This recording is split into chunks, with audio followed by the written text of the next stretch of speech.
RBT family, what is the deal? It's your dog, Willie Jack, and we are back. Back, baby. Back with more NFL action. How's everybody doing? How you feeling? I'm going to tell y'all right now. All right? Hold on. Let me get myself together. Maybe not that together. I'm going to tell y'all right now. The Steelers are playing. I'm distracted. I'm going to tell you right now. I got to watch. If the Steelers on TV, I got to see every snap. So we will do what we came to do. A little bit of a different setup. I'm in front of my big TV so I can watch my Steelers do what they got to do. We in Ireland right now. A little live update. End of the third quarter. Steelers are up 14-6. And we are driving. Driving towards the end zone for sure. But other than that, how y'all feeling this good Sunday football morning? I see Miles in the building already. Appreciate you. Have a good show. A blessed show as always. I appreciate you. But yeah, buddy. I wasn't sure how this was going to work, y'all. I'm not going to lie. I wasn't sure how this was going to work because I cannot not watch the Steelers. So I was going to have to watch the Steelers. But international game in Ireland. It was an early start. This game started at 8:30 Central Time for me here in Dallas. There we go. Kenneth Gainwell just had a big run on second down, 2nd and 4. He rushes for 8. Steelers now will take over on 1st and down. I want to say we should be on the 4-yard line. Go ahead and put this in. I'm trying to tell you. I can't promise you. Yeah, we should be down at the 3 or the 4. Jaylen Warren was a late scratch in this one. I hadn't heard anything about Jaylen Warren possibly missing this game, but it turns out that I guess he was not deemed healthy enough to make the trip, and so Kenneth Gainwell has been the lead back today. He's had some spelling from our third-round rookie, Kenneth Gainwell. Touchdown run on 1st and goal from what they call the 5. His second touchdown of the day. He actually got the first touchdown. No, not his second touchdown of the day. Let me think. No, it is his second touchdown today. DK had a long 80-yard catch and run touchdown. Kenneth Gainwell had a touchdown run earlier when we got in the short red zone. And then also now he gets his second touchdown rushing.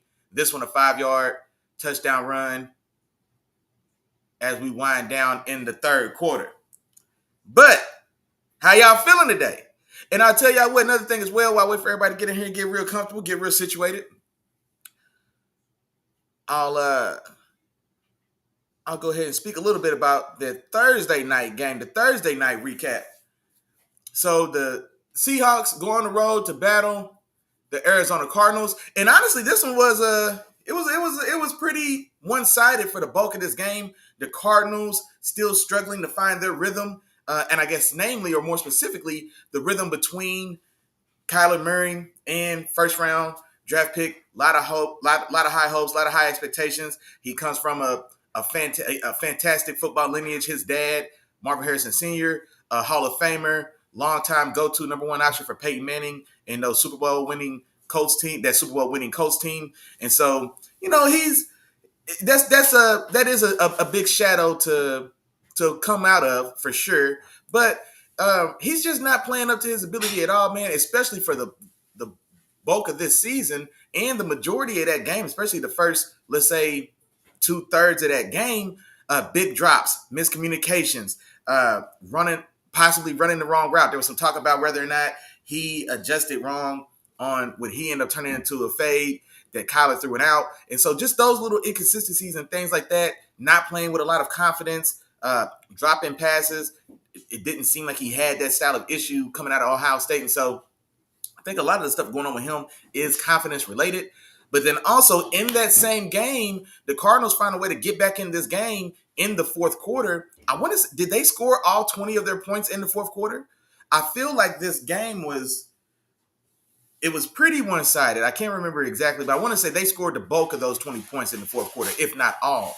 And more importantly, I guess for Marvin Harrison Jr., hopefully, maybe he can use this moment as a springboard going forward to kind of regain his footing or his composure or confidence in himself. He has a big touchdown in that game. I believe it was a touchdown that tied the game up 20-20 while they were coming back. And he made that going up top I think it was a slot fade against Devon Witherspoon. Devon Witherspoon, loved him coming into the draft, 3 years ago now, I want to say, but already one of the top slot defenders in the league. And so it's one-on-one, he's man-on-man, and he goes up top, man. Kyler Murray throws a beautiful elevated back shoulder pass, and Marvin Harrison goes up top, makes an impressive snag. Devin Witherspoon had good tight coverage on the play as well, but Marvin Harrison finds a way to not only get his hands on it, but hold on to it, bring it down, and get his feet in bounds. So he completed that play. A huge moment for him. It felt like we could all visibly see the relief in him for holding on to that ball and making that play. I think he just sat there taking a knee for 5 or 10 seconds or whatever, just kind of taking that in, because it had been a struggle for him, not only in that game, but to this point in the year. Then, of course, right on time, after my there's going to be some live Steelers updates. Y'all going to have to bear with me now, all right? But the Seahawks, they do find a way to hold on to that game. They get a late game-winning field goal to actually win that game 23-20. And I believe Seattle 3-0 in the NFC West, or did they drop one?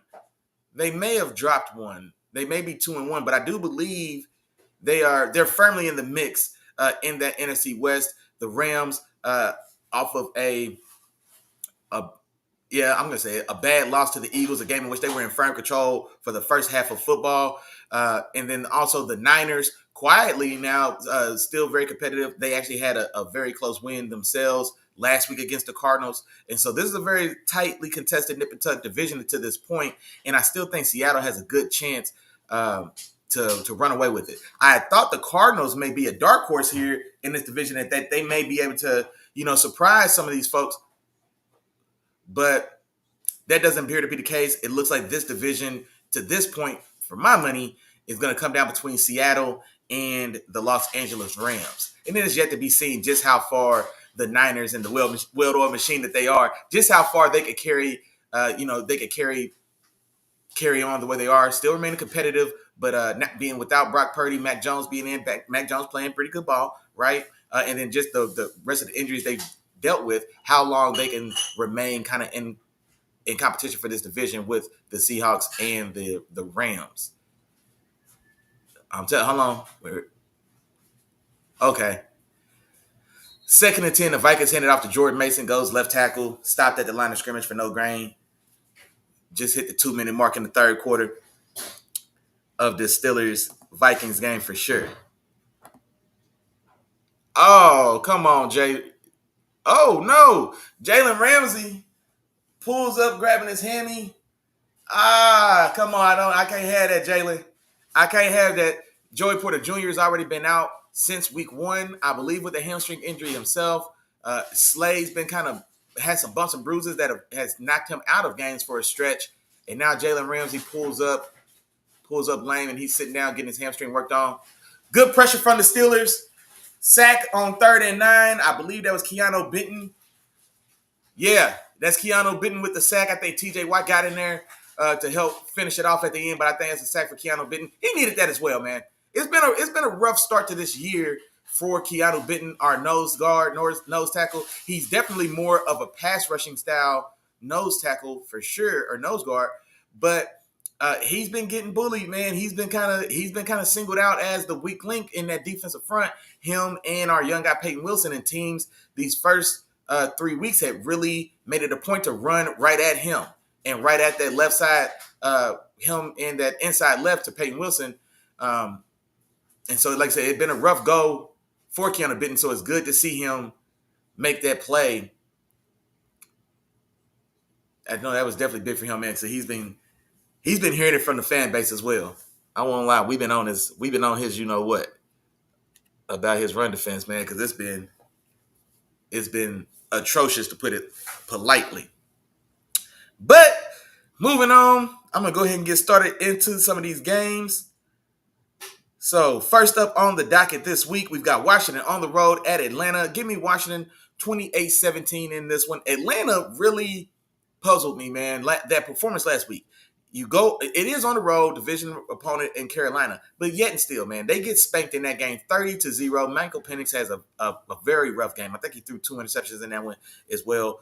It's not coming together so far. I don't love that offense in Atlanta, honestly. The things that they want Michael Penix to do, and then also the way they're like using Bijan as well. I don't necessarily like the mesh of that scheme with those guys, but yet and still, I don't think from what, especially based on what we've seen last week, and then Washington getting a big win with Marcus Mariota at the helm as well. I'm not sure Jaden Daniels' status for this game. Honestly, I believe he's back. I don't think his injury was supposed to keep him out multiple weeks, so I do believe he should be back. But even if this is a late Marcus Mariota start, I still like the Commanders in this one, and I'm going 28-17.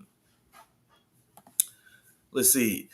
New Orleans on the road at Buffalo. This should be this is going to be a lot to a little, and the score reflects that. I'm taking Buffalo with the it should be an easy day at the office.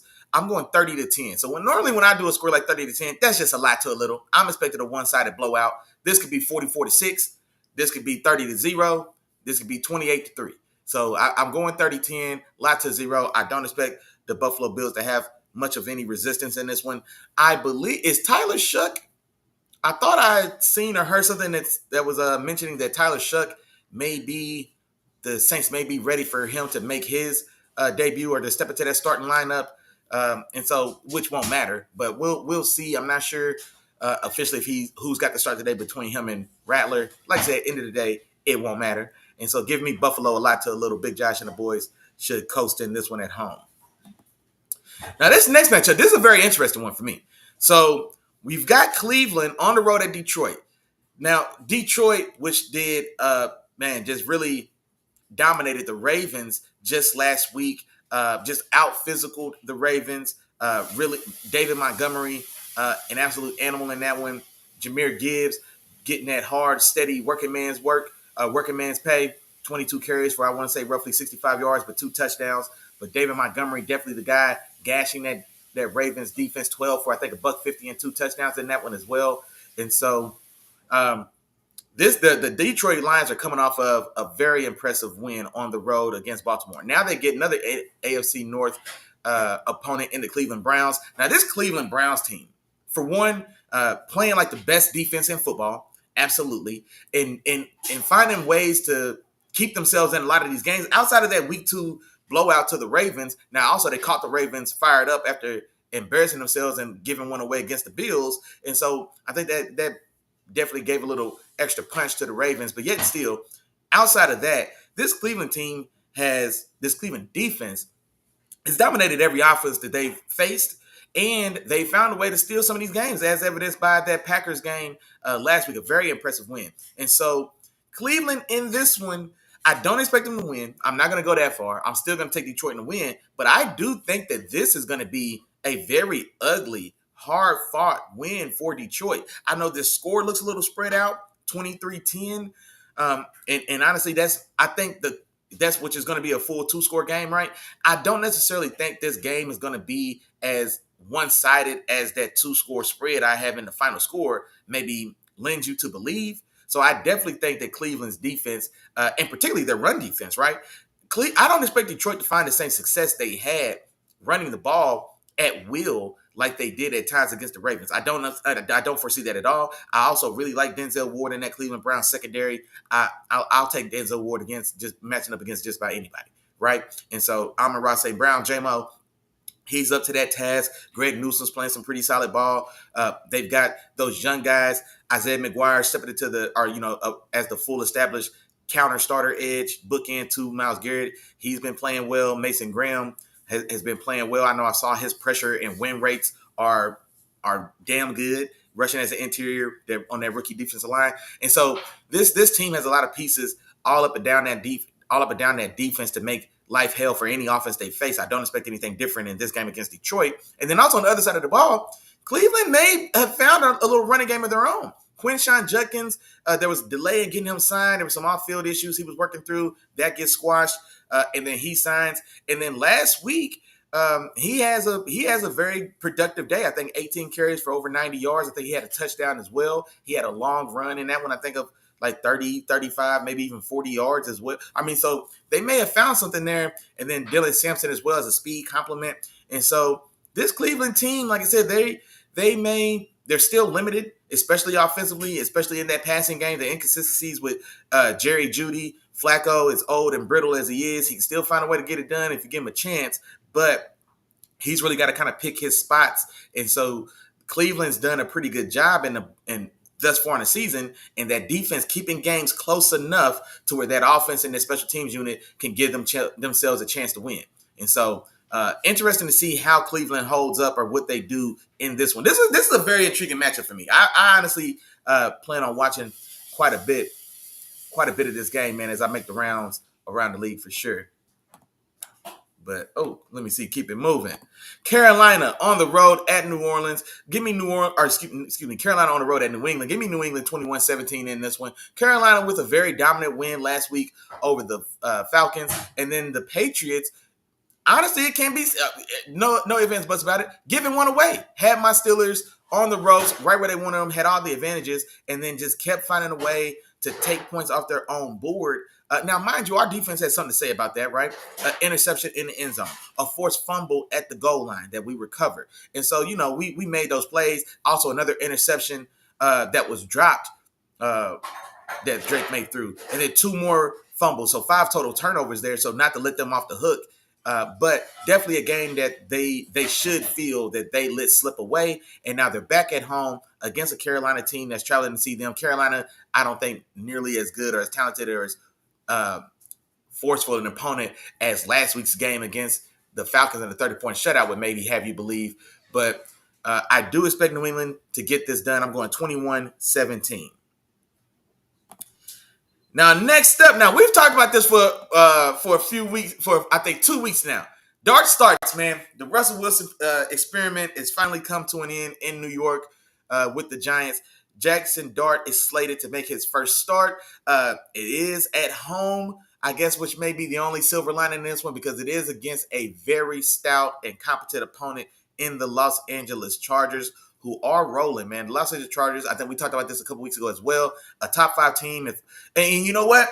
I know I talked about it earlier, so it's time to bring it back because now we're at that quarter mark. So after this week, I'll probably release an official power ranking. I don't know if I'll go to 5 or I'll go to 10 as far as teams. And then I'll probably do the same. I'm thinking maybe with quarterbacks as well. I'll see how it plays out.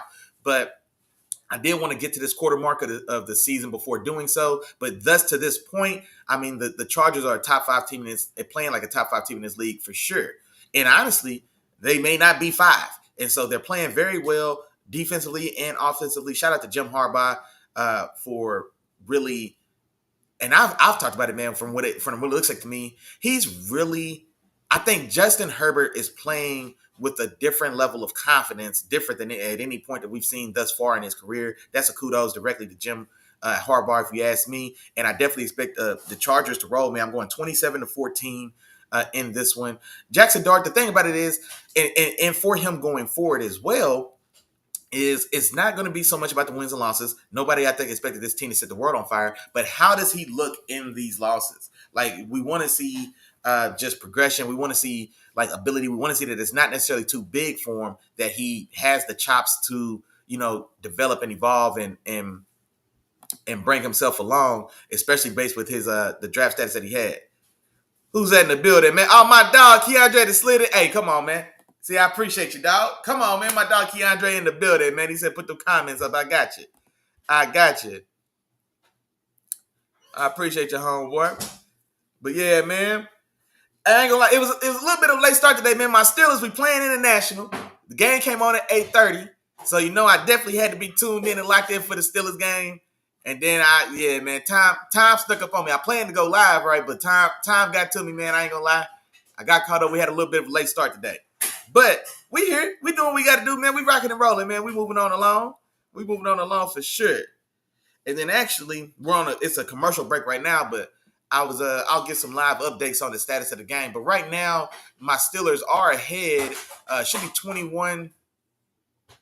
Is it 21-6, I want to say, We've got a 80-yard touchdown, catch and run touchdown to DK Metcalf in the second quarter. And then Kenneth Gainwell starting today in place of Jalen Warren. He's got 2 rushing touchdowns. And yeah, we've got a 21-6 was the lead here after commercial break.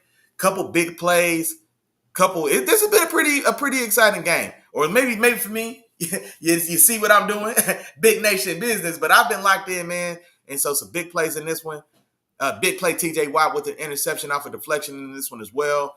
We've got a couple sacks. The pressure's getting home. And so the Steelers are we're doing what we got to do, man. We're doing what we got to do, and I love to see it. We just got to finish it out. We should be about to start the fourth quarter. Here we go.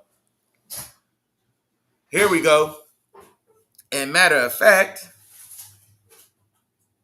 it's time for another live update. So the fourth quarter is underway. We're a minute into the fourth quarter. Pittsburgh has the ball. We're up 21-6, and I believe it is 2nd and 8. Yeah, I believe it's 2nd and 8. There we go. What my dog Karen said. How do you feel about these international games? Man, dog, I'm not gonna lie. I mean, I understand what the league is doing. Like, because one thing that the NBA was able to do that the NFL still hasn't yet done is to truly crack the world market, like the international market, the world market. The NBA is ubiquitous, right? Because also the NBA, the advantages that the NBA has that the NFL doesn't is that any and everybody can play it any and everywhere. You know what I mean? You can find a way to play basketball. You can't necessarily find a way to play football. Not real NFL style football, because it takes a different level of structure for league play. It takes equipment, right? And there are like specific like nuances. There's a lot of moving pieces. There's 22 guys on the field at all times, and each of them have a different intricacies to the way they play ball. And so these international games, from the business standpoint, it's a must do because there's a lot of money out there. I mean, that's what it comes down to. There's a lot of money out here, man. These jerseys, you know what I'm saying? Like, there's a lot with these untapped markets. America, like the NFL wants to sell as many jerseys in Germany as they sell in Detroit.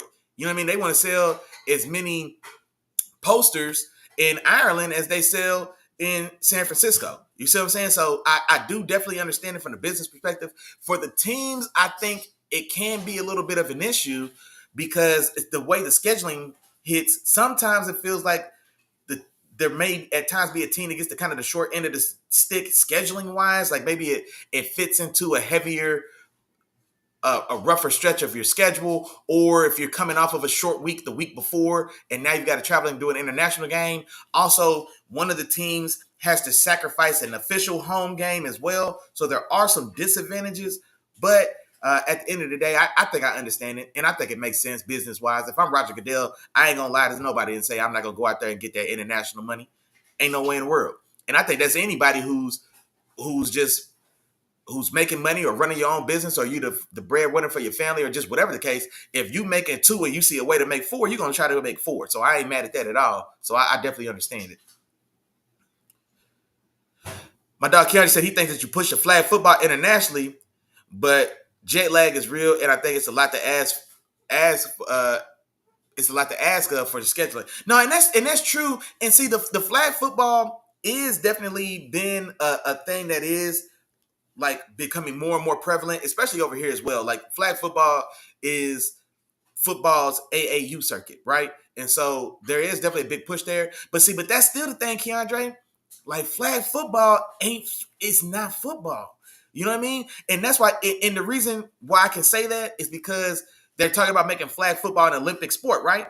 Well, the flag football players even try to come out and be like, hey, man, this ain't the NFL. This ain't that. This is something else. Like, this is a spinoff of that. And it is, because it's just a different style of game, man. Like, NFL football, like, it's really one of a kind. Like, you can, like, flag football is close, is such a watered down, like, it's such a watered down version of this game, because a big part of this game is the physicality. Like, these are grown men, 250 pounds, 280 pounds, 320 pounds with body fat percentages at 10 or less. You know what I mean? Like, these are 260 pounds, 6'4", like finely tuned animals. You know what I'm saying? Finely tuned athletic machines running into each other at 20 miles an hour. Like there's nothing else that can replicate that, bruh. You know what I mean? And so if the NFL is going to try to become worldwide, like soccer in the NBA, soccer and basketball are worldwide. You know what I mean? Like there's a lot of money, there's a lot of funds out there that the NFL, like they not getting to that same money. You know what I mean? Like the NBA, you see these contracts in the NBA. Well, a lot of that is because the value of the league is what it is because of so much of this international money that they're able to make. You know what I mean? Like China has real basketball. Like nowhere else in the world has real American football. You know what I mean? China has real basketball. Europe has real basketball. Now they don't have our players, the skill from player 1 to player 12 on a roster isn't as high or as quality as it is in America, but you can play the same game in China. You can play the same game in Europe. You can play the same game in Greece. You can play the same game in South America because there's ancillary leagues, basketball leagues around the world that all can play the same game. Now, Europe does have its own flavor. China does have its own flavor, but that's still basketball. Like basketball is ubiquitous. It can go and spread any and everywhere. Soccer is ubiquitous. A kid in any third or fourth world country in the world, you can find an empty milk jug and kick it around and put 2 sticks in the dirt and you playing soccer now. You see what I'm saying? Like you can get a cardboard box or a milk carton box and cut the bottom of it out of it, and nail it to a tree, and you can shoot anything you want to into it. You playing basketball now. You can't do that with football. You can't, bruh. You know what I mean? You can't do it with football. Football is a one of one, bruh. Only way to play this game is you got to play this game. And so we got to go. I think these international games are a must, man, for that reason. Because like I said, the NFL, they trying to crack that international market. There's a lot of international money out there that that the NFL just ain't getting. My dog Miles in the building, man. What's going on? Yeah, man. Yeah, Sirski. My dog Keandre said, I get it. All we got to do is sales and marketing and yep, okay. Is it good for the teams? And you make a good point. Like I think it is a tough ask of the teams, but also we have to keep in mind, like, it's generally like not every team. I think as a collective, I think every year, let's do some quick math. There's 32 teams, right?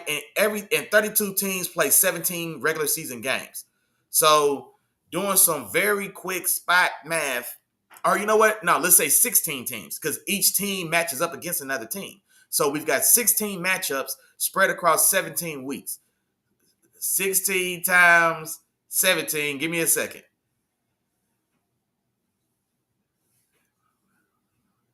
265 games. So the NFL plays roughly 265 games every year, right? Every season.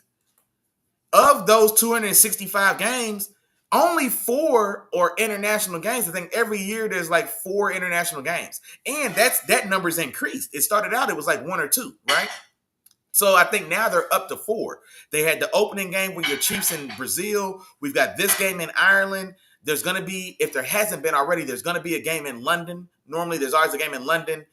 And there may be 2 games in London. I think there's 4 games scheduled. So that's just 4 games out of like 260. So it's in that week in the micro, you know what I'm saying? Like in the micro, yeah, it is a hard and tough ask, and it is a big strain on those teams. But also the strain is heavier because it is still a new, it's still a new, relatively so, it's still a new addition or new, what am I trying to say?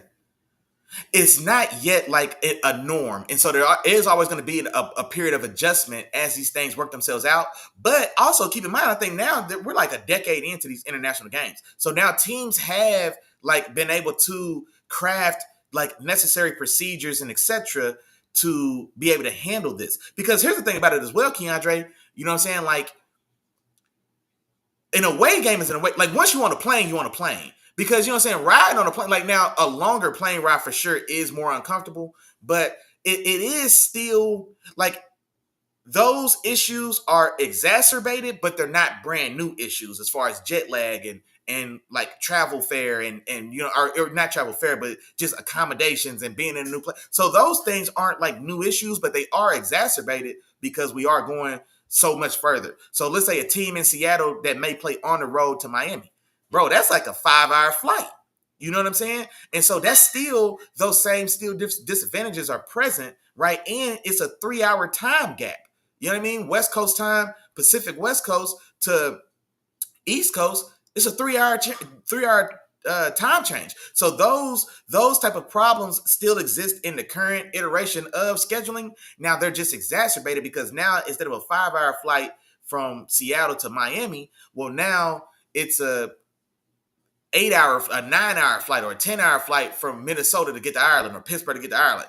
You know what I'm saying? So it's not it. Yeah, I don't know, man. And also, the teams they do leave, and normally the teams give themselves an extra day or two in the place that they're playing, so that they can better acclimate to the time zone. Your body clock can try to have a chance to kind of reset itself, or at least a little bit. So I don't necessarily think that, and I don't think that that's a good enough reason not to do it. And also, these guys are getting paid a lot of money to do it as well. Just to be selfish. Now, I'm always on this is a player first podcast. Y'all know that.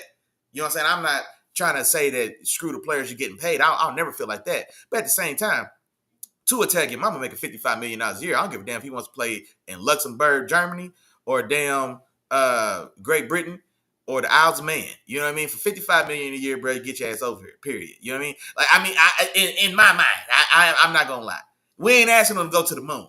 You know what I mean? Like, we ain't asking them to go to the moon. And you got to remember as well, these guys do travel. They travel premium. You know what I mean? And so I don't mind it as much. I don't mind it as much. I think that the thing, like I said, the last thing I'm gonna say about it, I know I got a little long because I'm watching the Steelers game in the background as well. But the last thing I'll say about it is, like, I do think that they can continue to tweak and find a way to make the schedules more accommodating so that it doesn't necessarily put one team at a disadvantage the week before or the week after. I do think that needs to be something that's still something that could be tweaked and worked out going forward. But as far as the games themselves, like, no, it's a lot of money outside, bro.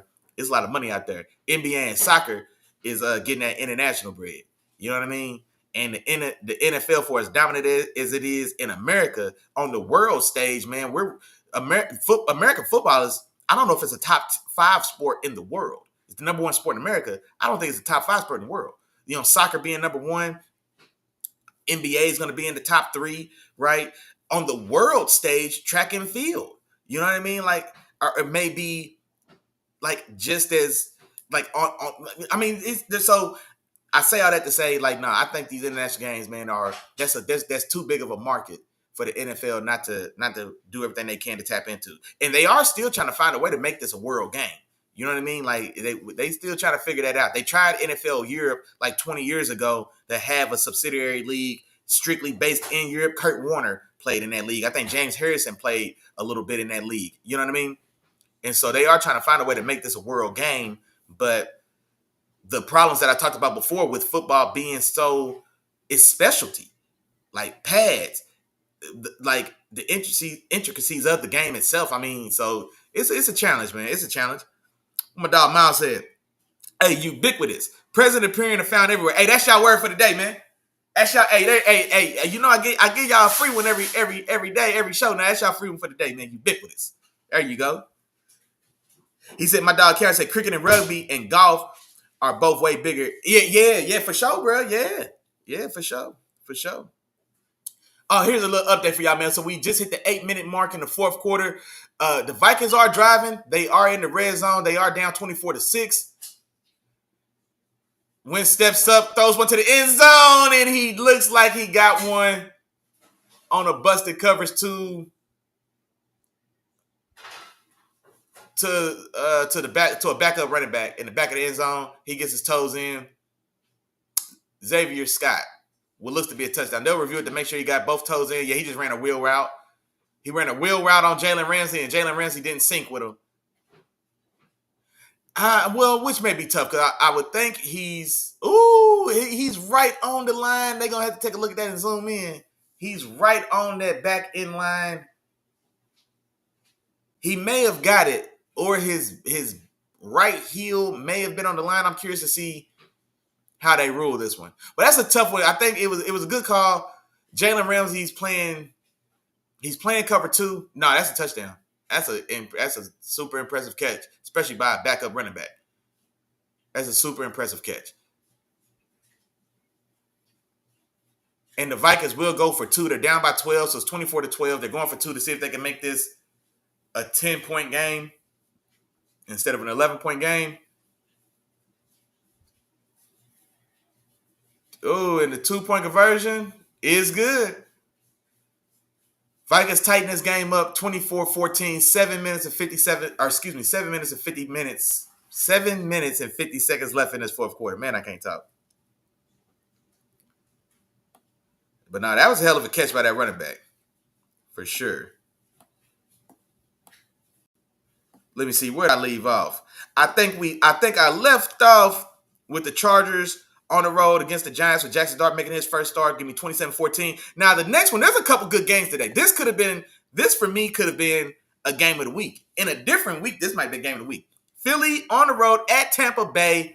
I'm going with Tampa Bay, man. I'm going with my dog, Big Baker Mayfield. I think Baker and his Bucks team, I think they get this dub at the crib, 30-27.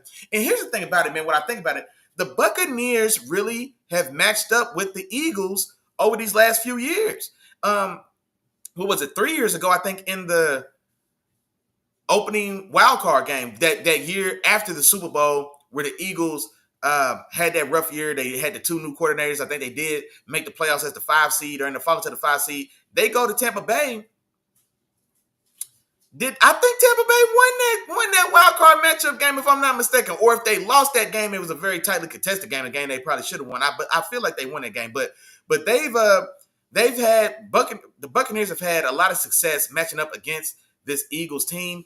And honestly, I think they get this done. I think the Philadelphia Eagles played a fantastic second half of football last week, but that's not assured. They came out a little flat. The Rams were able to shut down and stifle that run game, and then in the second half, Philadelphia was able to take advantage of the weak point of that Rams defense being the secondary in that coverage. And AJ Brown went crazy and showed why he's one of them ones. But I don't think that Ty Bowles and this Tampa Bay defense at home is going to necessarily let Philly roll in that way. I definitely think they could be competitive and still make things tough on the ground for Saquon. And then also, they're not going to fall asleep at the wheel with this Eagles passing game. And so I think the Eagles definitely, as a championship contender, like they are, the championship caliber team, they're going to fight. Nothing's ever going to be easy, like we saw last week with them and the Rams. But I do think Big Baker Mayfield and the Tampa Bay Buccaneers can get this done at home. I expect this to be a very exciting game, man, competitive game. I'm going Big Baker and the Buccaneers 30-27. Moving on, Tennessee at Houston. I'm taking Houston in this one. I don't feel great about Houston at all. I just don't. I've talked about that on the show. I don't like what we're seeing from C.J. Stroud. That offensive line is terrible. That offensive scheme needs a lot of work as well. That defense is talented. They've got a lot of pieces there that I do like. But yet and still, man, I think Tennessee, young team, they still got a lot of building to do around Cam Ward. But I do expect Houston to get this done 20-16. I think this being a division game, I think it will be relatively tightly contested in this one, especially with Houston not at all being any style of juggernaut. I think this is a more tightly contested matchup than maybe we would think it should be. Indianapolis on the road at the Rams. This is also another game, and this is going to be a good-ass game.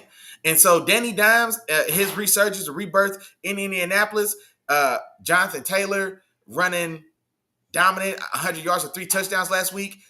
We saw last week the Rams able to stifle the Eagles running game for a half, prompting them to get AJ Brown going in the second half. And so this is going to be my question going into this game for the Rams. Can they maintain or mimic that same success in the run defense that they did against Saquon? Can they do that this week against Jonathan Taylor?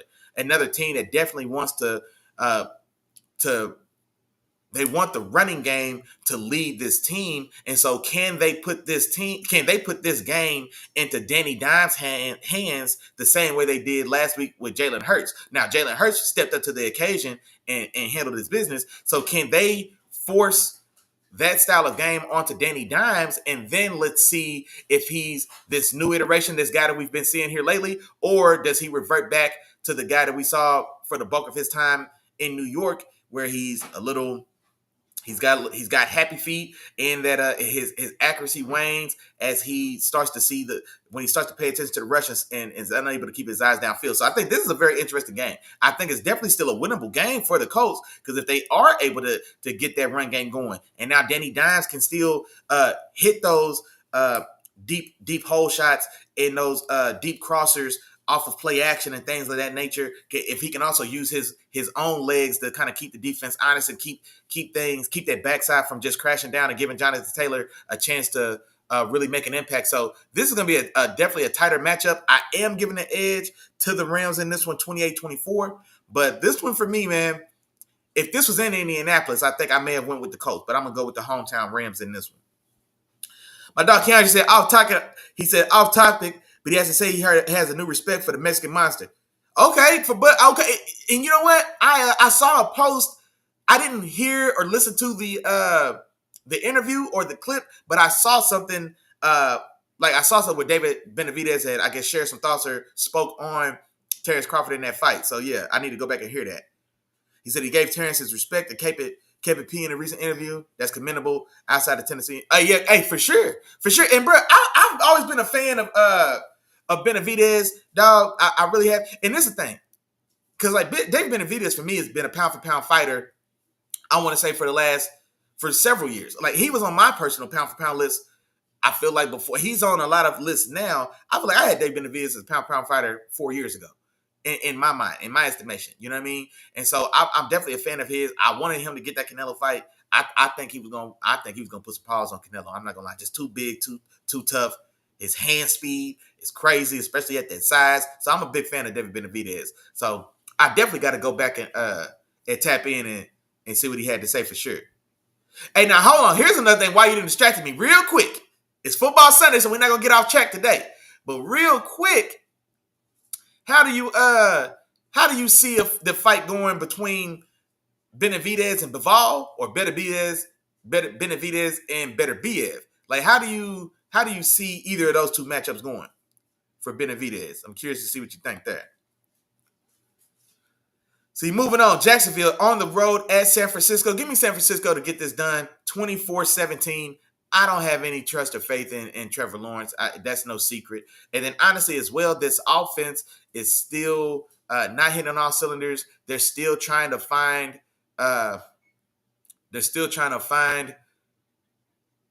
like a comfortable usage pattern for Travis Hunter, right? So how much offense, how much defense, what type of looks or chances are we giving him on offense? His offensive touches so far, to me, they still seem they're super vanilla. He's not doing anything, quick hitters, things to get the ball in his hands and see if he can make the first guy miss and maybe make a play. But it still doesn't feel like he's a full part of the offensive scheme. And then defensively, that game against the Bengals, he definitely made a bigger impact in that game. I think he got good run. Kenneth Gainwell. Nice jump cut in the hole and pushes forward, gets us the Steelers inside the 10. It's first and goal. 5-minute mark in the fourth quarter. That was a damn good run by Kenneth Gainwell, man. Off tackle to the right. Nice jump cut in the hole. Ooh, leaves Metellus, the safety from Vikings, holding his jock, boy. Pick your ankles up. In the hole. Yeah, damn good run, man. That's a damn good run. I like Metellus, too, the safety for the Vikings. Brian Flores, man, really found a gem. And that's a credit and kudos to Brian Flores as well, man, for, like, I don't know where the guy, maybe he came from University of Tennessee, now that I say that. I may know that on accident, but I'm saying, like, a guy, like, I don't know him, not a heralded guy. I don't know if any of us knew his name, but Brian Flores, seeing and recognizing talent and then finding a way to, put him in position to be a star. He's a star in his defense. He's a stud around the league, if not, a little unknown, unheralded, maybe even a tad underappreciated, but I really like his game when I see him play. And so shout outs to him. But I'm taking San Francisco at home to get this done 24-17. I think Brock Purdy is still out, but Mac Jones and Brock Purdy, at least to this point, they look to be more or less interchangeable. And I don't mean that disrespectfully. I don't mean that as a disrespect to Brock Purdy, because y'all know I've stood up for Brock Purdy. You know what I mean? Because guys like Brock Purdy, guys like Jared Goff, guys like, a number of guys, like, it is a skill and a talent and an ability to be a competent game manager. Being a competent game manager is a talent. It is a skill. It is an ability.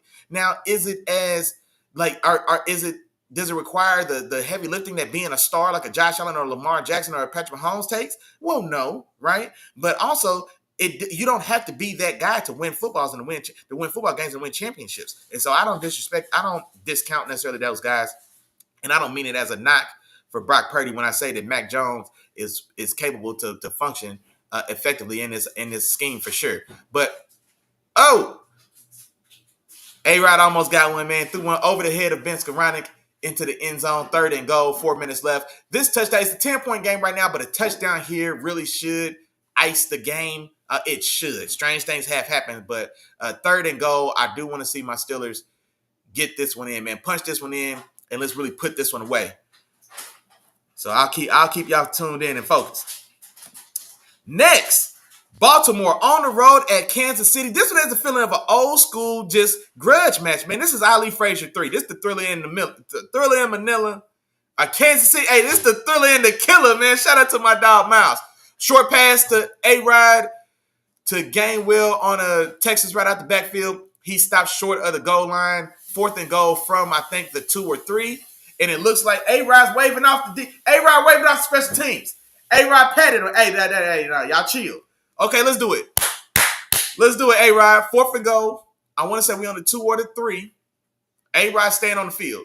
Now A-Rod coming off. A-Rod upset about it. A-Rod want to stay out there, punch it in, and I ain't going to lie, I want him to punch it in too. Let's get it.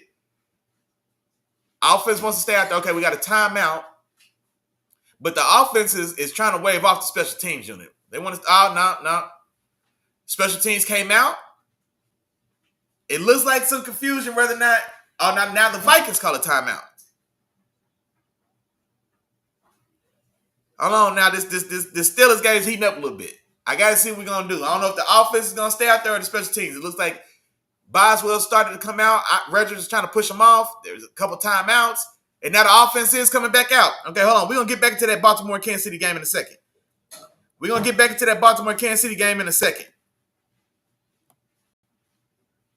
Here we go. 4th and goal from the 3. All right, we run the ball. I don't necessarily know if I like the call. Kenneth Gainwell is not a big body back, but I guess this was essentially. So Minnesota's going to take over at their 1-yard line. I think we get down to the 1. It's a 10-point game with 4 minutes left, so it's still a 2-score game. Kicking a field goal here doesn't really do much because kicking a field goal still makes this a 2-score game. So that's why I didn't mind going for it here. And then now would I've liked us to be a little more aggressive maybe, and maybe so, but at the same time, I don't necessarily hate the call because this run did have a chance to score, right? We ran 2. Kenneth Gainwell has 2 touchdowns in the short end zone area in this game. So we do give it to him. It was a long 3. He gets down to the half-yard line. So now Minnesota has the ball inside their own 1. So now, barring some style of busted play or big coverage, I don't like that first down play. We gave up 5 yards.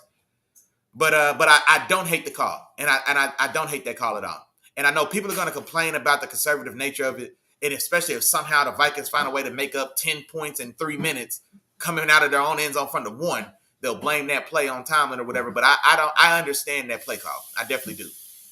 I do understand that play call. 2nd and 4 with 3 minutes and 40 seconds left. The Vikings. Wentz takes the snap. First down play to Justin Jefferson. Takes over at the 18. Okay, so they driving out. They need 2 scores in 3 minutes. Getting back to this Kansas City game. This is a heavyweight slugfest, man. And this is a veteran matchup. Ali and Frazier 3. This is why the Thriller in Manila, man. Ali and Frazier, historical historic matchup, historic rivalry. They fought 3 times. You know what I'm saying? And so this is how I feel about this Ravens the Kansas City game. I'm taking Kansas City in this one. I think my first thought, Miles, you still in the building. I'm riding with your Chiefs, man. And Keandre, I'm riding with your Chiefs as well. My first thought was the Ravens in this one, just because they're definitively the more talented team for sure. I think, well, especially offensively. Now, defensively, that's another question. But they're definitively the more talented team offensively. And when that offense for Baltimore is rolling, they are a juggernaut, man. That Baltimore offense, when it rolls, it's an avalanche downhill. And there's just not a lot anyone can do to stem that tide once they get to rolling. But the Chiefs have shown that not only can they handle the weight, they can handle that pressure, and they have the guys on defense to stand up to it, right? So they have Chris Jones, they have Leo Chenal, they have Nick Bolton, Drew Tranquil, they have my dog Keandre's Tier 1 George Kalafdis, they have Trent McDuffie. You know what I mean? So they've got the guys to stand up to that offense, right? And then now on the other side, I think the other side is an even matchup. The weak-ass Chiefs offense against the soft-ass Ravens defense. You know what I mean? And so that's an even matchup of poor performing units. Now, I'll give the edge there to the Chiefs because they got patty cakes. You know what I'm saying? They got Pat. And so Pat's going to sway the difference. If it's a wash between 2 sorry units, then I'm going to get an edge to the Chiefs because they got Pat. Pat's one of them ones. And so I think, and they're in Kansas City. And both these teams need this win. Both these teams have underperformed to their own standards this part of the year. Both these teams are, I think, 1-2? A busted fucking coverage. Jordan Addison up the end zone. He gets stumbled and tackled at the 2-yard line. Look at this. Here we go. Show the replay, man. Show the replay. Because Jordan Addison was up the right sideline, 50 yards upfield, butt naked. Oh, my God. Miscommunication. We got Deshaun Elliott and I don't know if that was Darius Slay, but both those guys took the short defender. Nobody stayed and carried the streak upfield by Addison. I would imagine that's probably on the corner because I don't know why we would want Deshaun Elliott to match up and try to carry Jordan Addison 60 yards upfield. So I think that's probably on the corner. I think Elliott, in my mind, I think Elliott probably did right to take the short out. And I think the corner's got to carry deepest man.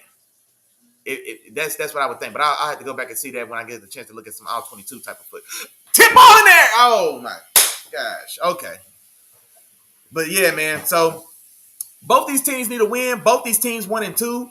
Both these teams are watching the guys, the guys under them in division had success. So, the Chiefs are watching the Chargers try to take this division from them. Like that, you know what I'm saying? The Chargers are in the midst of like establishing themselves as the power in this AFC West division.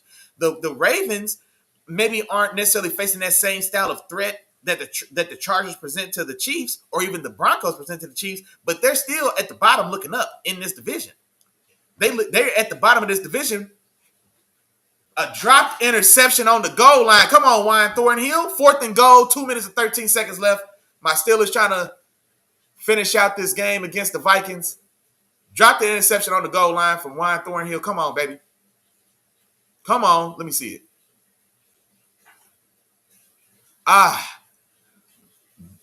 Yeah, you got to make that play, cuz. We need that. Make that. We got an angle route. The Texas route by who's number 1 for the receivers? Is that Jordan Naylor? Is his name? Okay, anywho. All right, 4th and goal.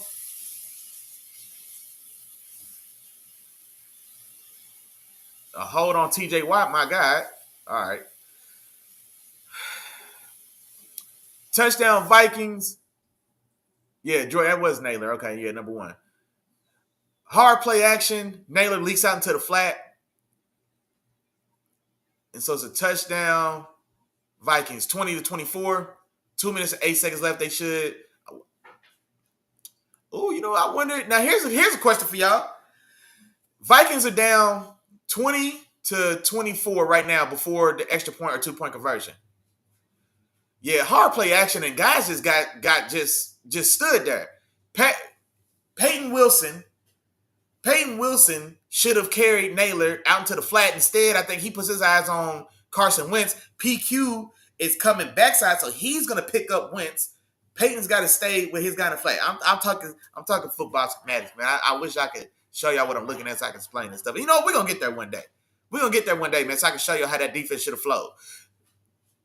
Peyton Wilson is not going to be the QB force on that play. He's got to stay true and play the receiving threat, which was Naylor, who came through in a jet motion, and then he runs a short flat. PQ is coming from the backside, inside back position, so he's flowing.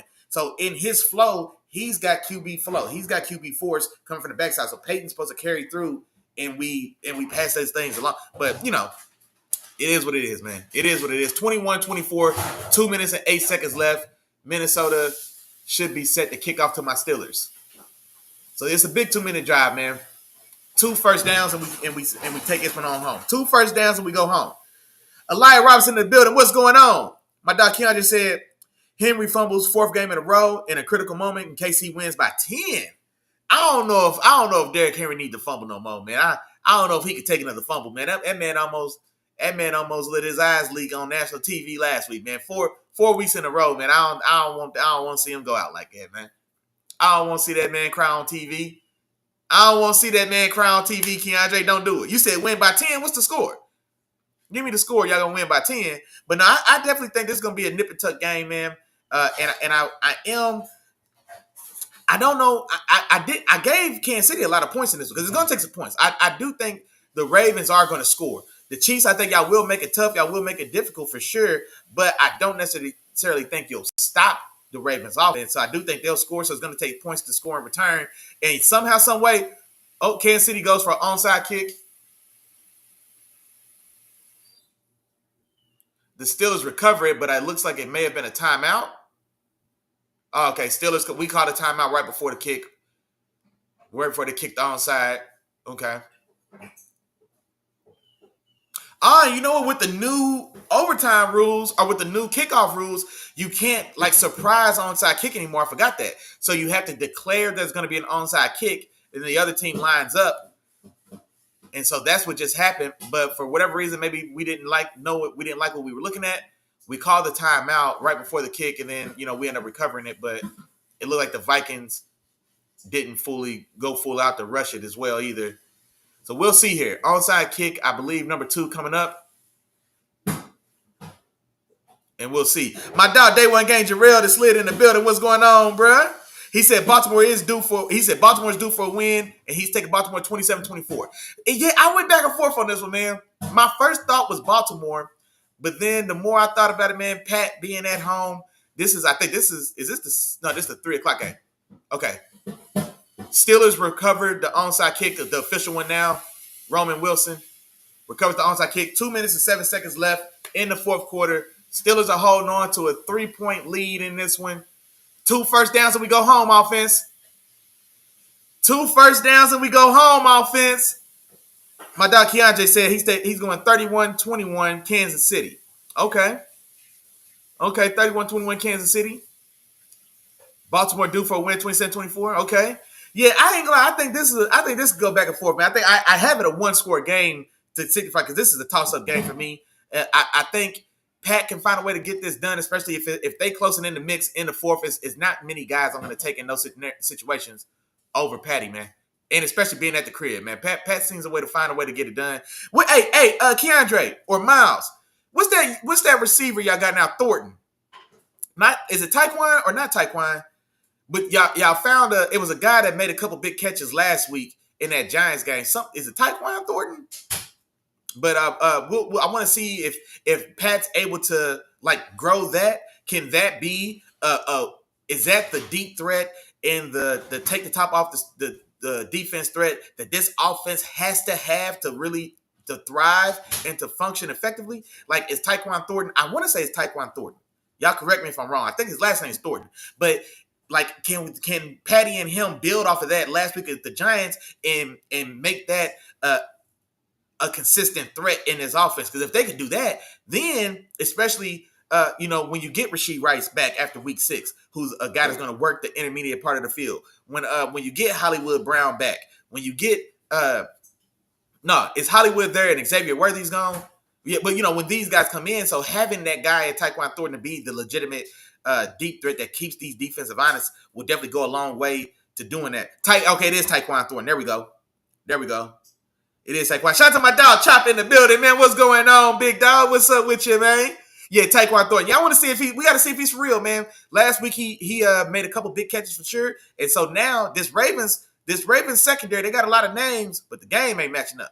Kyle Hamilton's still a stud. Kyle Hamilton's still a top 3 safety in his league for me, and he's not 3. He's top 2, and he might not be 2. No, I think Kyle Hamilton. The way I felt about him last year, I felt like he was the best safety in football. I feel like last season he took over as the top guy at the position in my book. And so I think he's a stud. Marlon Humphrey had a resurgence year last year for sure. I think one of his better years in the last couple years, but he's out there getting honey roasted. Nate Wiggins, the young guy from Clemson. So that secondary, they keep adding pieces to it, but it's not playing well. Malachi Starks, the young guy from Georgia. So I want to see if Pat and this Tyquan Thornton, man, can they expose that secondary? Can they breach that secondary? Can they take one up top and then really put Baltimore's defense into a free fall, man, like we've seen them do?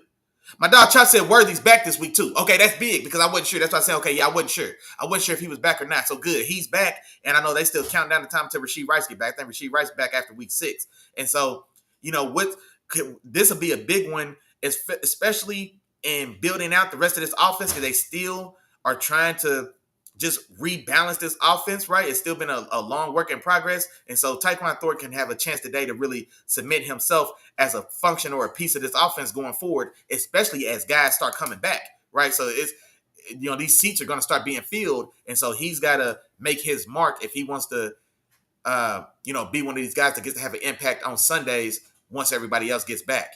Hold on, it's 2 minutes, 2nd and 8, handoff by my Steelers, Kenneth Gainwell. Hey, A-Rod throws a block. Hey, hell of a block by A-Rod, boy. A-Rod threw a block and bodied somebody, helped Gainwell get out of a guy's hands, and Gainwell is able to pick up, I want to say 5 yards. No. He stretched and they gave him 7 yards. Okay, so it's 3rd and 1. Vikings take their last time out, 1:52. 3rd and 1. We're at midfield because we recovered the onside kick. Ain't no way around it, man. I need to see my Steelers pick up this first down right now. I need to see my Steelers pick up this first down right now. Look at A-Rod catching a body. Yeah. I need to see my Steelers pick up this first down right now. 3rd and 1, 1:52. We own, I think, our own 45 roughly. But this is the type of play, right? This is the type of play that if you're going to be real, if you're going to be serious, if you're going to give yourself a chance to compete in January, which is what we've been trying to do. We compete all year, but we not competitive in January. If we're going to compete in January, this is definitely, we got to make this play.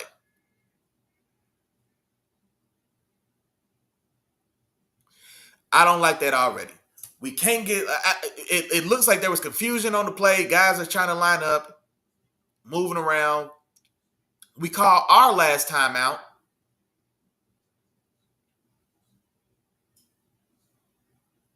We call our last timeout. 3rd and 1 from our own 45, 1:52. Nobody has timeouts down. We got to get this first down, dog. It looked like we went heavy package. We got our blocker receiver in. We got Darnell Washington, big ass in. Shout out to Darnell Washington, bro. But it looks like there was miscommunications on getting lined up. So now we call a timeout. So now we're waiting to see what happens. My dog Chai said Rams putting that Danny Dimes fire out today. Hey, I'm not gonna lie, cuz I talked about him, I put it back up, but I just talked about him. But this is a good game for me, dog. Like, I can't wait to see this because I want to see, like, last week. It looks like we fell just short, 4th and inches. Now what do we do? Damn. It's 4th and inches. Yeah. It's 4th and inches. It's 1:32 left. The clock is ticking. Nobody has any timeouts. I'm not going to lie. I think we punt this away. Because, honestly, we had that busted coverage play that gave them a touchdown that brought them within 3 like it is. But the defense has been pretty solid. Oh, no. Did we lead offense out there? We did. Okay, yeah, nah. We let them out there, let the clock run out, had a late rush to the line to see if we can get them to jump. And then, we'll take the delay of game and then punt the ball away. Okay. So 1:08 left. Intentional delay of game to give our punter more room. Now, the punter, you got to come through, bud. Don't punt this out the back of the end zone. We need you to lay this up. They got to be inside the 10, boy. We got to lay this up inside the 10. This is going to piss me off if he boosts this out the back of the end zone and then puts them on the 20. That's defies the whole point of what we just did. But no, I want to see, because it was a tale of two halves for your Rams last week, bro. Like, you shut down Saquon in that first half. Y'all put the game. You did exactly what y'all want to do. Y'all put this game on the arm of Jalen Hurts. Now, Jalen Hurts stepped up and cooked y'all ass in the second half, though. And so now, can y'all do that this same week? Okay, here's the punt. Did he put it out the back of the damn? This motherfucker put it out the back of the end zone. It landed It landed outside the end zone. That's the shit I'm talking about, bro. It's inexcusable, Corliss Waitman. It's inexcusable, bro. You gotta leave that ball in play. Come on, man. Unless they told him to boot it out, to not to worry about a return, unless that was the decision. But until somebody tells me in the post-game comments that was the intentional decision to just put them on the 20 and make them go the long 80. Because other than that, that was a piss poor punt. It wasn't even close. That's why I'm assuming that the direction had to have been boot it out, start them fresh, make them go the long way. 1st and 10. Interception, baby! Close that shit out! Yeah! Yeah! Yeah! James Pierre, my practice squad guy. He been on the team for about 5-6 years, bouncing back and forth between the practice squad. Joey Porter Jr. injured. He's been out since week 1. Jalen Ramsey pulled up lame in this game. He's been in and out. Darius Slay was in and out of this game as well. I think Brandon Echols went down on the last series. So our 5th corner in a game in the big moment, they go right at him. And he makes a beautiful play on an out route, intercepting the ball intended for Jalen Naylor, the guy who made the touchdown on the last series, number 1 for the Ravens. Oh, that's beautiful. That's beautiful. Oh, my God. Chop, I wish you could have seen his technique. He's playing off. It's just a square out. Just a 10-yard out by Naylor. He's on the 1 receiver side. He's lined up. He's not on the hash, but he's lined up, so you know it's going to be an out-breaking route for sure. He's playing off. He shuffled. It was a shuffle. He didn't not a full bail, right? But he shuffled and he took the inside, but it looked like it was going to be an outside route anyway, just based on his alignment, right? But he shuffles, takes away, secures the inside, and then breaks and undercuts on the out, and I mean, just makes a beautiful interception, bro. You'd have appreciated that one, Chop. Oh, they overturned it? Man, you ahead of my TV. How they overturned it? They overturned it? See, my TV still... Chop, your TV always ahead of my TV, cuz. The man took 3 steps.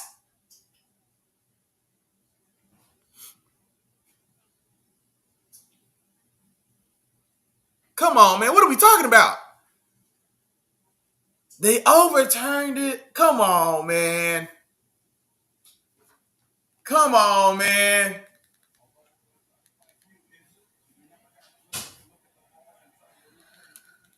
That's the 2nd interception we dropped today.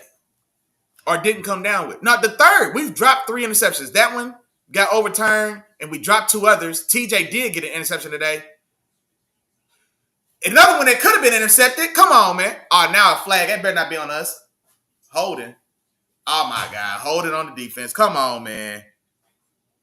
Man, he did bobble it, but I thought he bobbled it, and then he pinned it, and his feet was on the ground pinned. Let me see this hold call, man. Oh, PQ. Come on, PQ. Yeah, that's on you, PQ. That's on you, PQ.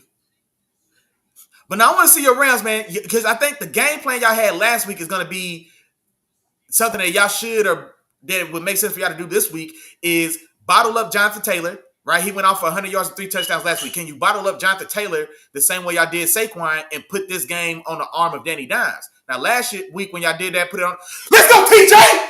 Come on, baby! Herbert got him though, but TJ, bring it home, cuz. Bring it home, cuz. Oh, did they get him off sides? Lined up in the neutral? Oh my God. Come on, man. We better not let no bullshit happen with all these little penalties. See, this is what worries me. Because when you give anybody enough swings, bro, somebody gonna hit. If you give a person enough swings, somebody's gonna hit. If you close your eyes and swing at the ball enough times, you'll hit one. You know what I mean? So we can't keep giving these guys these chances, bro. 48 seconds, 1st and 5.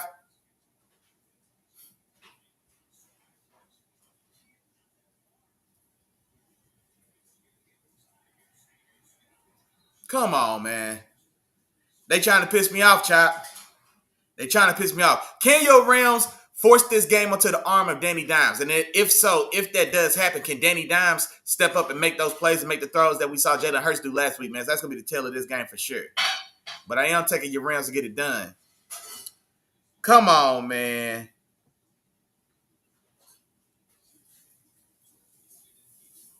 Let me see. Bears on the road at the Raiders. Is this Bears offense fixed? I just want to see it. A big offensive week last week, 4 touchdowns for Caleb Williams. They run it up on the Cowboys. And so now, week 2, can they build on that momentum? Come on, baby!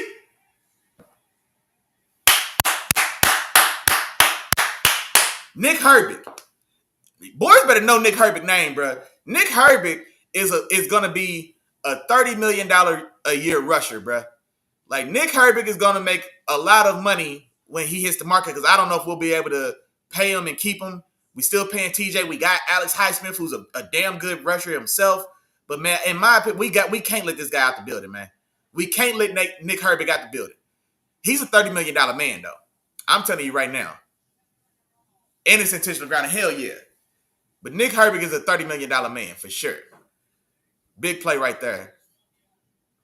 But no, I want to see if Chicago could build on that offensive momentum that they had last week. And was it an aberration because they were playing the Cowboys, or has Ben Johnson cracked the Caleb Williams code? And now is this going to be the newest, exciting, creative offense? The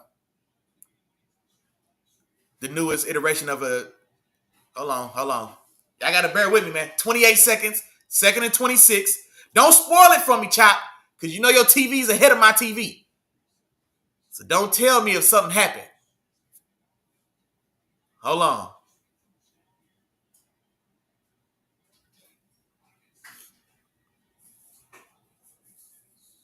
$20 seconds. Come on now.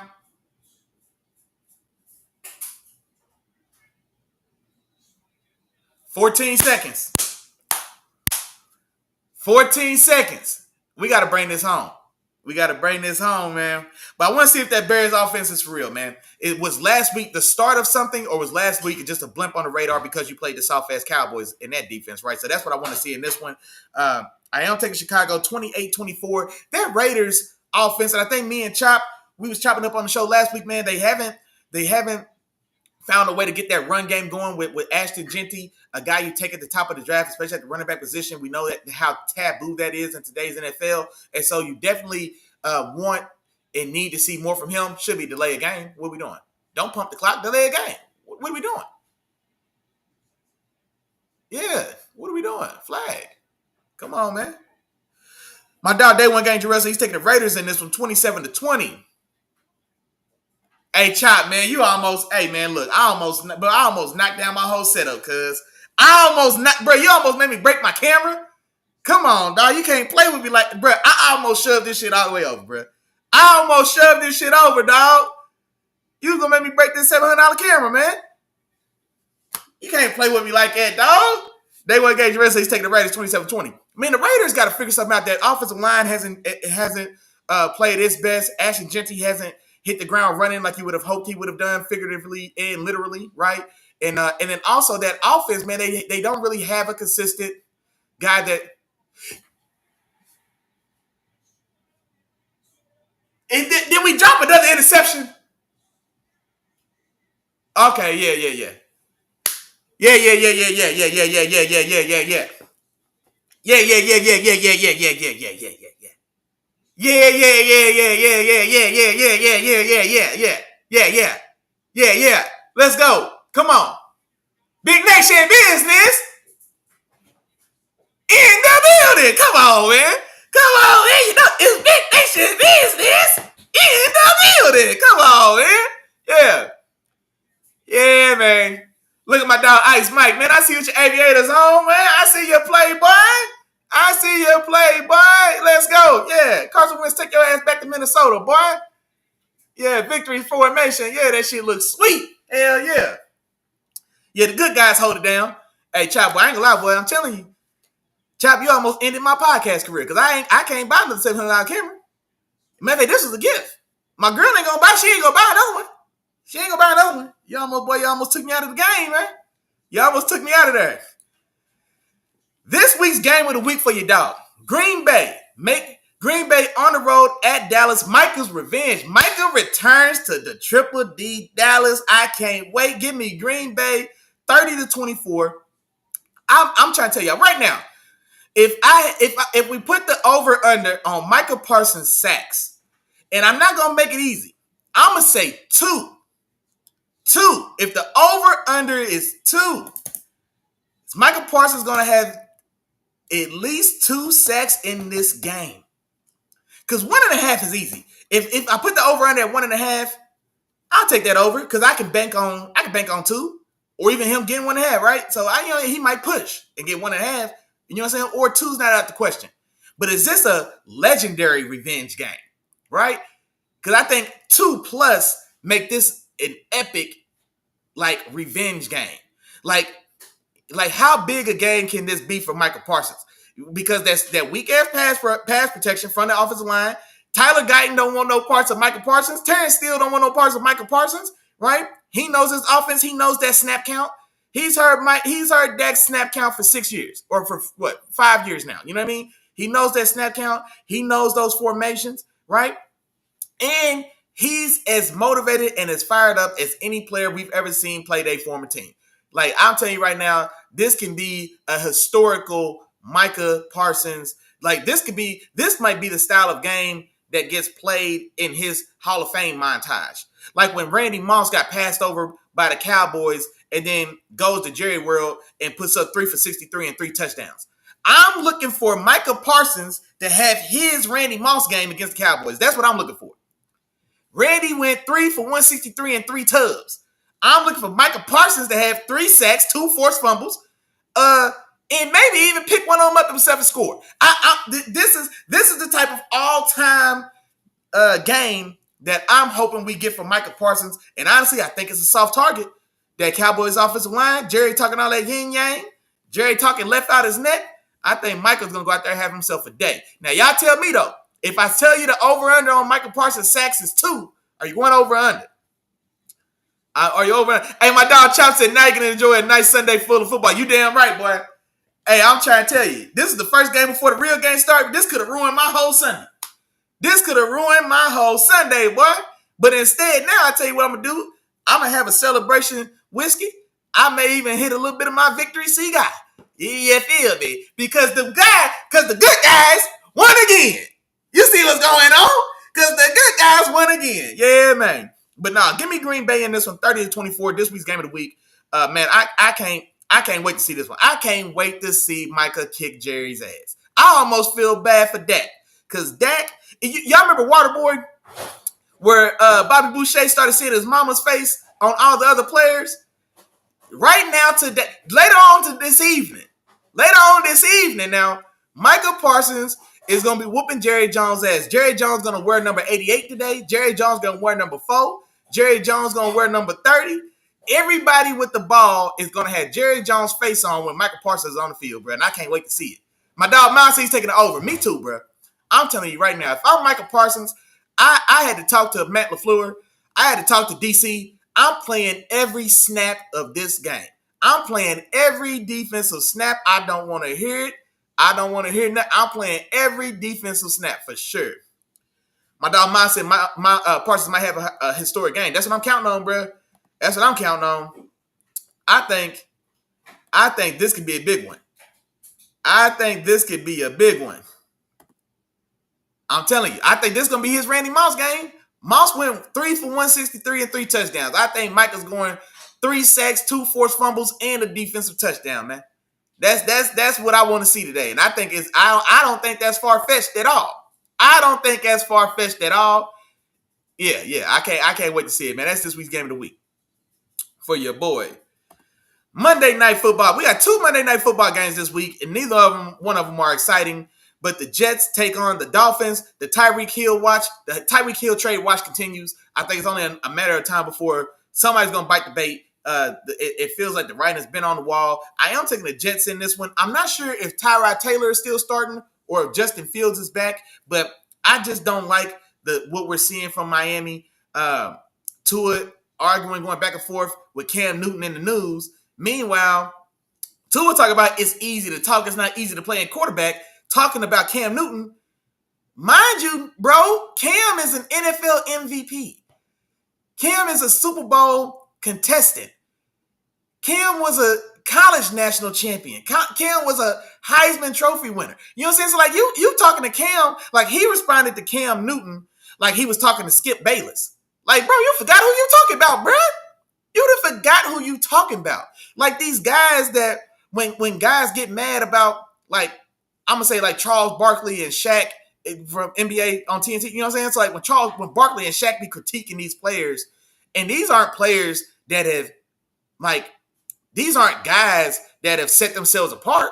You know what I'm saying? Like, it'd be a guy he's a decent guy. He's making money. He's the 4th option on his team. And he trying to go back and forth for talking about the quality of play or talking about the final points of the game and debating things about the game with Charles Barkley, a guy who was an MVP, competed for championships, Hall of Fame guy. Like, no, bro, pick your battles, or you got to respond appropriately. Because for whatever reason, he talked about Cam like he's just a commentator. Like he don't like. I didn't understand where he was going with that, bro. He was wilding, and I don't disagree with what he said. If he was responding to Stephen A. Smith, if he was responding to Skip Bayless, if he was responding to Colin Cowherd, you feel me? If he's responding to anyone, Aditi Kibwala, Molly Curum, if he was responding to any of these people, then yeah, I'm with you. But you said that to Cam Newton.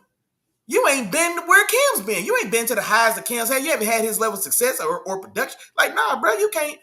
So his response was, I don't know, man. I maybe it didn't hit him. Maybe he responded in a way that it was a good response outside of, boy, you forgot who you was talking to. But be that as it may, I'm taking the Jets. I'm taking the Jets to get this done. And I'm going 24-21 on the road Monday night. Cincinnati on the road at Denver. Give me Denver 27-20 in this one. Cincinnati in that defense, abysmal. Cincinnati now in that offense with Jake Browning. I do think they are going to have, like, there's going to be some hot spots in that offense because Jake Browning, in the time that he has started, when he's been an extended starter for this Bengals team due to injuries to Joe Burrow before, and he's found a way to be productive. Now, last week against the Vikings, that was ugly. But Jake Browning he has shown that he can find statistical success in this offense, but I don't expect him to do it this week. Not with Denver's defense being the opposition this week. I don't expect him to, but I am taking Denver to relatively coast in this one and give me 27-20. Now, okay, yeah, and we got 3 minutes. Monster, everybody enjoy your Sunday football. For sure, you right on. But other than that, I think that's it. That's all. We came, we saw, we conquered, we did what we had to do.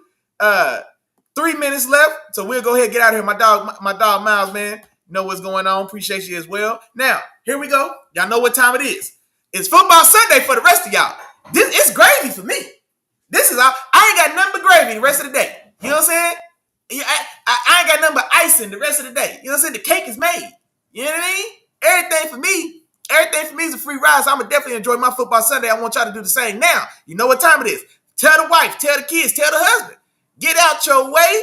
Find something to do. Entertain yourselves because you got football to watch. Now, you get yourself in front of your favorite TV. You sit on your favorite couch. You get your favorite adult beverage. You hold it in your favorite hand. You turn on your favorite team on your favorite TV, and you enjoy your football Sunday. You enjoy yourself. You have fun. And you be safe. Now, before we get out of here, I'd be remiss if we didn't do that real member roll call, man, real quick. Shout out to my dog, Keandre, man, Cat Mothership in the building. He said, boxing response. You got to let me know what you're talking about, big dog. I missed you, but I appreciate you as always. My dog, Miles, in the building as well. I appreciate your homeboy. Mondoose in the building was the first one in the chat. As always, I appreciate you, lady.